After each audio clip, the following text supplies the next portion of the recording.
gentlemen, brothers and sisters, welcome to the show you have been waiting for. Celebrate Life. This is the 45th edition, podcasting from America, the home of 300 million people. We are about 300 miles away from DC, where President Obama took the oath to preside over the world democracy. All of us should congratulate him and his family. The subject of today is the importance of homeschooling, and Mr. Steve is going to be the leader in that debate. And they asked me also to monitor, to be in the middle, to guide this little conversation. And I thank all of you for the trust you put on me to do that. Anytime I have a chance to talk about school, there is a leader who comes in my mind, and his name is Nelson Mandela. He said, school is power, education is power. The dream of every mother, every father is to send their kids to the best school possible. Obama asked her mother to take Obama president to Hawaii because he thought that the school in Indonesia was not a good school. President Bush created No Child Left Behind. Here in town, Mayor Gastas tried to come with a program called virtual classes to address the overcrowded school. A lot of things had been done, but still have some drop out all over the country, all over the world. Mr. Steve think homeschooling is an option. Do you agree? Yes. Before we listen to your input in that question, let's ask God Arthur to lead us in an opening prayer. Prions Dieu. Je me suis sans cesse conduit avec vous, servant le Seigneur en toute humilité, avec l'âme au milieu des épreuves. Celui qui est humble sert Dieu de tout son cœur, avec l'âme au milieu des épreuves, en acceptant de tout cela comme la volonté parfaite de Dieu. Seigneur, je te demande de bénir ton assistance ici présent, afin que tu nous parles par ta parole et que tu nous montres partout où l'orgueil peut se cacher dans nos cœurs, pour que l'humilité de Christ puisse vraiment nous remplir. C'est au nom de Jésus que je te prie. Amen. Amen. Thank you, everybody. Thank you, Mr. Steve, for being our guest today. Thank you, Reverend Arte, for being here. Mr. Chavez, thank you. And again, welcome to the 45th edition of Celebrate Life. Today is the 22nd of January, and yesterday, as you know, that was the oath for the president. He took the oath to serve the country, to serve the world for his second term, and this event was watched by the entire world. I have people from all over the world calling me, texting me, saying things on Facebook to say congratulations, to say, oh, I see your president taking the oath. They say congratulations. So that's make us understand how America is a global leader. Mr. Steve understand that. That's why he's going to Haiti to lead also. You say you're going to in the Aachen area? Again. Again, yeah. That's why he's going to be to lead also. He said that he's going to address homeschooling. So again, any place I go, I have a chance to speak either on behalf of Celebrate Life or on behalf of my family, or on behalf of all of you. I tell my audience that America has a big responsibility resting on its shoulder, not only for finance 2/3 of the budget of the United Nations, but also for being present where anything happens in the world. So the whole world is watching us. We are very proud to host that debate, to host that Celebrate Live every Tuesday on the great land of Lincoln. So ask our operator to play the music for us so we can continue that conversation. Again, welcome to your show. Welcome to Celebrate Live.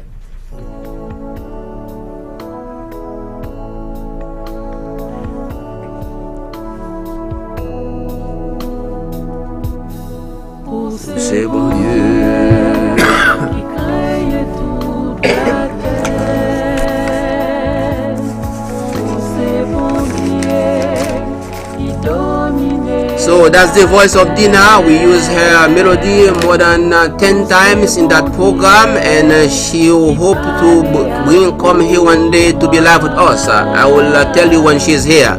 Mr. Steve, so why homeschooling? It's not going to be really homeschooling, but I mean, if you look at the stats, the children here in the United States, I mean, we're the largest country. We have the most resources, but our public school system is below the average of the rest of the world. Our system treats the kids as they're all the same, and the children are not the same. Being able to do homeschooling or online schooling, you can cut down the classes. The teachers can be more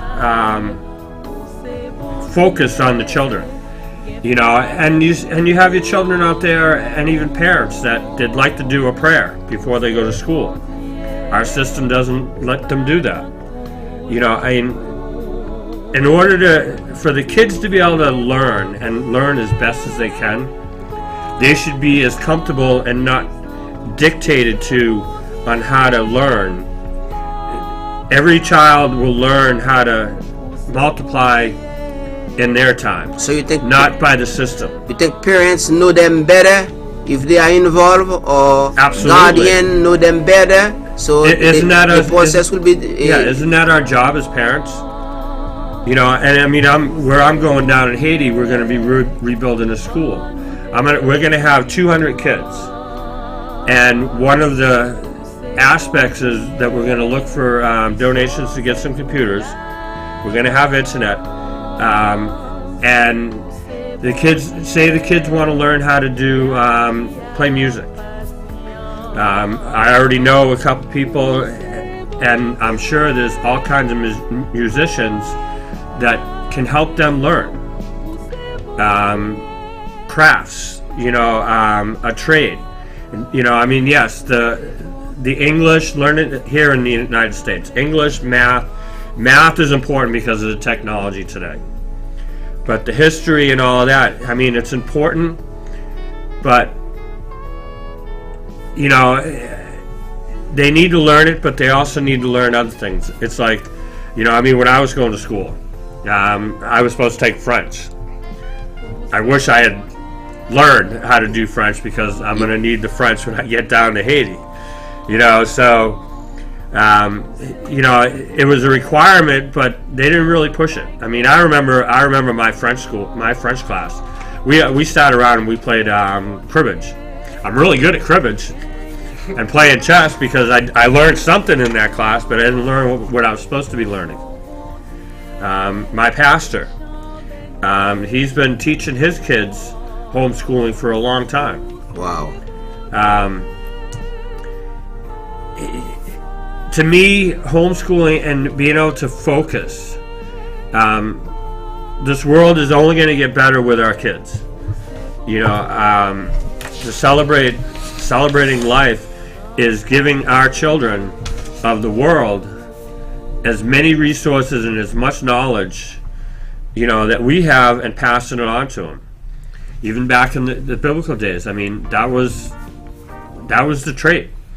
You know, if being the father, if you took care of cattle or the lamb back then, you know, you taught your children. I mean, you were teaching your children when they were 8 years old how to be able to do what you did. Well, there's really no difference to that than there is today. There's just a lot more to learn today. Before I came here, it's been 3 days, I've been telling people what we are going to talk on the 45th edition of Celebrate Live. I mentioned homeschooling. And some people have some question about they think the key is not going to be open enough to the world. What is your intake about that?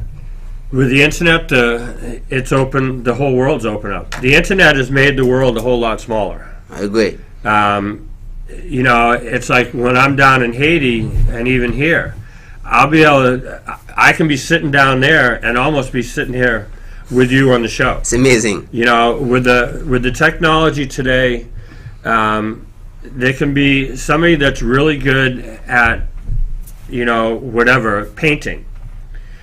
They'll be able to have kids, and the children that they have in their classes and their teaching is not just in their neighborhood. One of the teachers that I know from Facebook, she's a retired English professor from colleges in England. She's more than willing to help.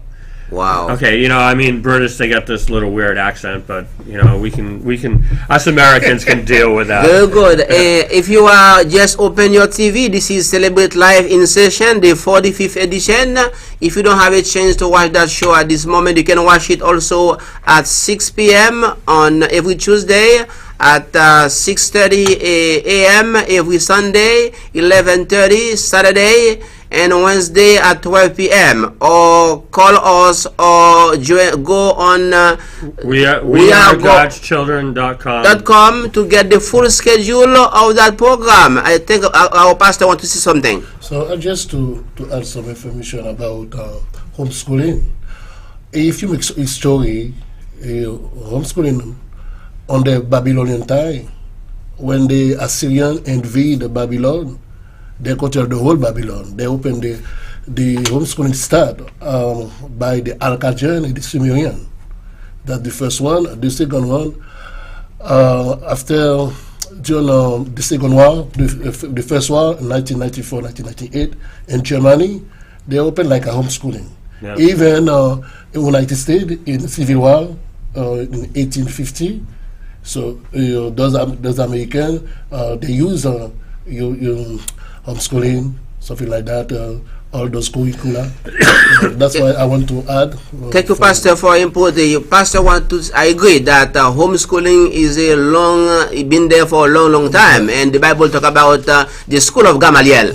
Yeah, Paul attending the school. We don't have no details about the structure of that school. Probably his schooling. Maybe we'll keep searching that. Before we bring somebody who did attend homeschooling, he's right here today. We are going to ask our poet to play the music for us. Somebody, one of our hosts today, did go to homeschooling. We want to hear also his input. Operator, if you are ready, you can play the music for us so we can continue that conversation.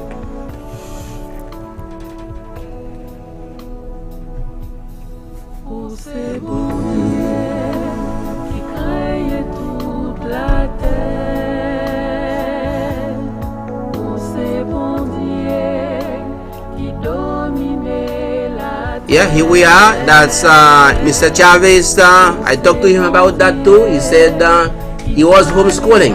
So tell Manchester, New Hampshire, tell the world about your experience. Well, my experience is when I was homeschooled, which was just my first grade year. My mother, who is now a high school teacher, actually, she did a very great job, or a very good job.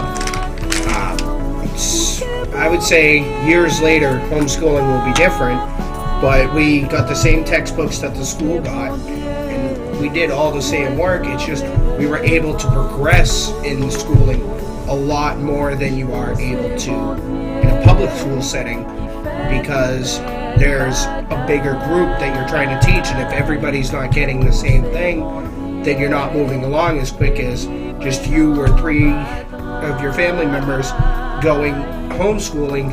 You'll progress a lot faster with a smaller group, and that's a major concern, that people aren't progressing fast enough, so they're just pushing them through the school system just so they can say that they finished. Yeah, and even with the public schooling, a lot of the issues, like with the bullying, in order for this world to get better, children right now, when they go to public school, they have to learn to protect themselves, which is good, but there's so much bullying going on in the public schools that some of these kids, that their potential and everything gets buried because they either withdraw or they go out and they start fighting. Yes, being able to defend yourself from the bullying isn't something that you have to hide from them, but the school system at times does not do what needs to be done to protect these children.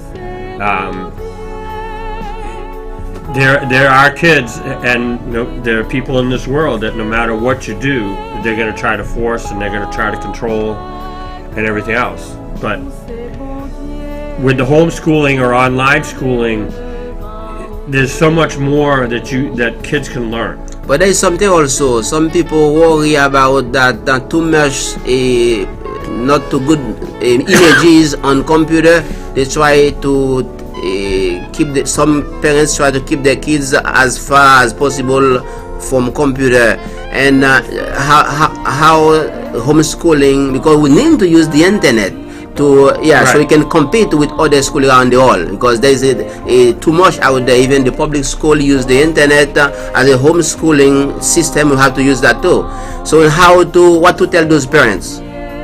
What's your advice? We are God's children. The rooms that we're going to be using for them, they're completely private. The teacher and the kids are the only ones. Parents have the ability to shut off the rest of the computer, to block it. That's why there's that family safety.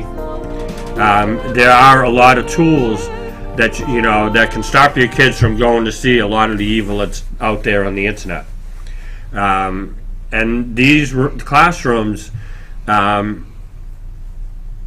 you can't stop every hacker out there, but 99% of them will be able to stop. When there's a class going on, nobody other than the kids and teacher will be able to be in that room. And the kids, they can't even, it's like when they're talking to their kids at night, oh yeah, I'm going to be in this classroom. Come and join us.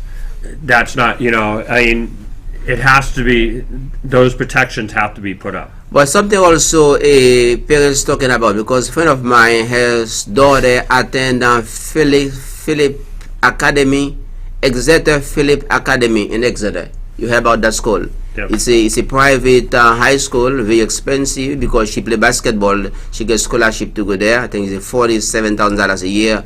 And we did go to drop her off for the first class and the opening class school, and they said they have 60 different countries attend there. Still, some parents think that it's encourage learning diversity. How you weigh on that? The diversity, is needed. It's a private school. Not all parents have $50,000 a year to send their children to school. There's always that upper class or whatever, however you want to, consider them. But that's one of the things with online schooling. You can have children. There could be one child going to the class from Haiti, one from Japan. I understand, yeah. One from Scotland. Wow, amazing. And it can be children all over the place. So our pastor already make a signal. He said time is running out. I know he has something to share with us today. You want to talk about the prophet still talking to us. God still talking to us through our prophet. So I don't know if he has a few minutes to do a little presentation. Okay, merci, Reverend Pierre. Thank you, Mr. Steve. Thank you, Mr. Travis, to be here. Frères et de nos chers, bonjour, que la paix et la grâce de Dieu soient avec vous. Le thème pour aujourd'hui, c'est Babylone la Grande et les prophéties bibliques. Qui est Babylone la Grande? La femme symbolique du livre de la Révélation représente l'ensemble des fausses religions. Premièrement, ce n'est pas être une femme au sens littéral, car le livre de la Révélation est écrit en signe, en symbole. Révélation 1, verset 1. Deuxièmement, Babylone la Grande est assise sur des eaux nombreuses qui représentent des peuples et des foules et des nations. Révélation chapitre 17, verset 1, Révélation 5, verset 15. On ne peut pas dire cela d'une femme littérale. La fausse religion, par contre, frères et sœurs, s'appuie sur ces très nombreuses fidèles. Troisièmement, prostituée symbolique, Babylone la Grande conclut des alliances avec les rois de la terre. Depuis, elle est pleurée par eux lors de sa destruction. Révélation 17, verset 1 et 2, 18, verset 9. Elle ne peut donc être une entité politique. Quatrième, les dirigeants commerciaux aussi pleurent sa destruction. Révélation 18, verset 15. Elle ne peut donc être une puissance commerciale. Cinquièmement, dans la Bible, mélanger les cultes de Dieu et l'amour pour le monde, c'est commettre un adultère spirituel. Jacques chapitre 4, verset 4. Or, c'est ce que fait Babylone la Grande. En autre, elle encourage le spiritisme, une pratique religieuse. Révélation chapitre 18, verset 23. Sixième, la Babylone antique qui a donné son nom à Babylone la Grande était une ville profondément religieuse. Isaïe chapitre 47, verset 1, verset 12, verset 13. Jérémie 50, verset 1, 2, verset 38. Donc, on peut donc affirmer que Babylone la Grande représente l'ensemble des fausses religions du monde. On a prophétie concernant Abraham et ses descendants. Premièrement, les descendants du fidèle Abraham deviendraient une grande nation qui serait plus tard appelée Israël. Genèse chapitre 12, verset 1 et 2. Deuxièmement, elle retournait au pays de Canaan après avoir vécu en terre étrangère pendant 4 générations. Genèse chapitre 15, verset 13 et 16. Troisièmement, il prendrait possession de tout le pays de Canaan. Genèse chapitre 17, verset 8. Quatrième, les Israélites s'étant rébellés contre lui. Dieu permettrait qu'il soit conquis et amené captif par les Babyloniens. Jérémie chapitre 25, verset 8 à 11. Cinquième, Dieu ramenait les Juifs dans leur patrie après 70 ans de captivité. Jérémie chapitre 25, verset 12 et 29, verset 10. Sixième, la puissance mondiale babylonienne serait renversée et Babylone ne deviendrait plus que des ruines. Isaïe chapitre 13, verset 19 et 20. Prophétie concernant le Messie et ses disciples. Premièrement, le Messie ou Christ serait issu de la lignée du roi David. Isaïe chapitre 9, verset 7. Deuxièmement, il naîtrait à Bethléem. Michée chapitre 5, verset 2. Et troisièmement, il apparaîtrait 483 années après la sortie de la parole pour rebâtir Jérusalem. Cette parole a été prononcée en 450 avant notre ère. Daniel chapitre 9, verset 25. Quatrième, avant son exécution, il serait cruellement flagellé. Isaïe 50, verset 6. Cinquième, les disciples de Christ diffuseraient son message dans toute la Judée et la Samarie et dans le reste du monde connu à l'époque. Sixième, les chrétiens seraient persécutés. Marc chapitre 13, verset 9. Septième, des individus trompeurs et tyranniques s'infiltreraient dans l'église chrétienne, faisant de nombreux apostats. Actes chapitre 20, verset 29, verset 30, 2 Pierre chapitre 2, verset 12. Maintenant, prophétie concernant les derniers jours, dans le temps que nous sommes. Premièrement, le temps de la fin serait marqué, premièrement, par la prédication mondiale de la bonne nouvelle du royaume de Dieu. Matthieu chapitre 24, verset 14. Des guerres mènent à l'échelle mondiale. Matthieu chapitre 24, verset 7. Révélation chapitre 6, verset 4. Troisième, des famines. Matthieu chapitre 24, verset 7. Des grands tremblements de terre. Luc chapitre 21, verset 11. Cinquième, des terribles maladies. Luc chapitre 21, verset 11. La haine et la violence. Matthieu chapitre 24, verset 10 et 12. Et septième, pour finir, l'avidité et l'égocentrisme et l'amour de l'argent. De Timothée chapitre 3, verset 1 à 5. Que le Seigneur vous bénisse. Thank you, Reverend Arthur, for your message. We ask our operator to play the music for us while we're getting ready to put an end to our program today. This is the 45th edition, and the subject of today was homeschooling, what's important, and we thank Mr. Steve for his great input. And before we finish, we are going to ask Chavez, who did attend homeschooling, if he will consider homeschooling for his children. I would definitely consider it for my one and only son, because I think it's a better benefit to do homeschooling than to send him to public school, where the schools are overcrowded, which has not only been a problem here in Manchester but nationwide, and in some cases worldwide. And I feel that it would be better for me to homeschool him and get him prepared for life through my life experiences. All of us agree, and every single parents I talked to, they said they want to send their kids to the best school. I mentioned in my introduction, Obama mother sent Obama president to Hawaii from Indonesia because he thought that school in USA was better.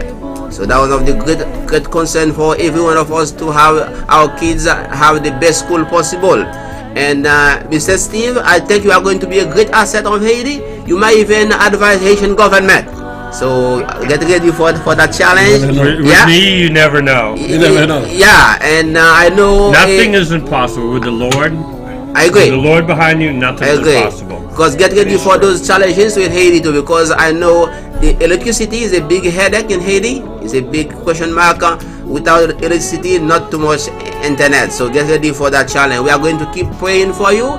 And I don't know, you want to know if you want to remind the world your website so they can reach you. Yeah, wearegodschildren.com. It's a Christian Facebook without all the BS that Facebook has. And I don't want it to be just my website. It's all of ours. It's going to be growing right now. We just hit 4,000 members. It's 3 all- months old, 4,000 It's members. all of us.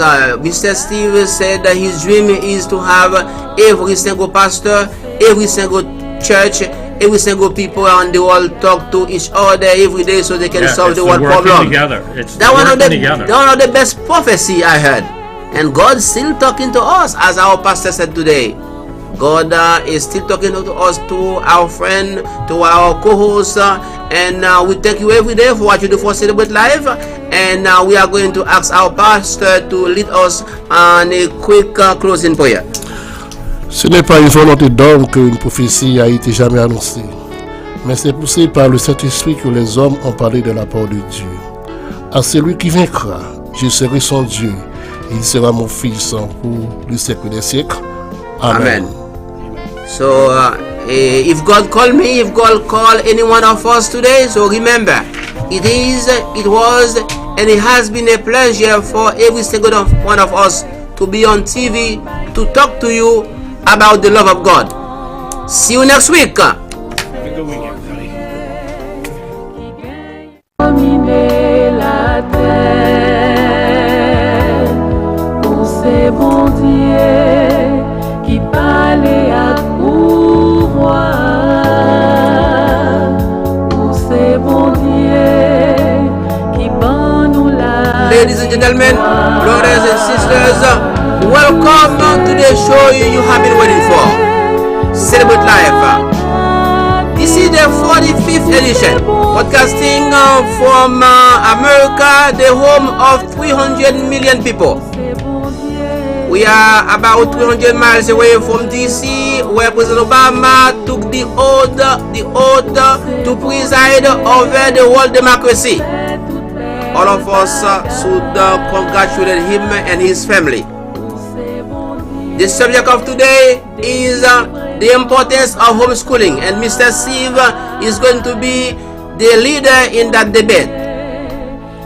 And they asked me also to monitor, to be in the middle, to guide this little conversation. And I thank all of you for the trust you put on me to do that. Anytime I have a chance to talk about school, there is a leader who comes in my mind, and his name is Nelson Mandela. He said, school is power, education is power. The dream of every mother, every father is to send their kids to the best school possible. Obama asked her mother to take Obama president to Hawaii because he thought that the school in Indonesia was not a good school.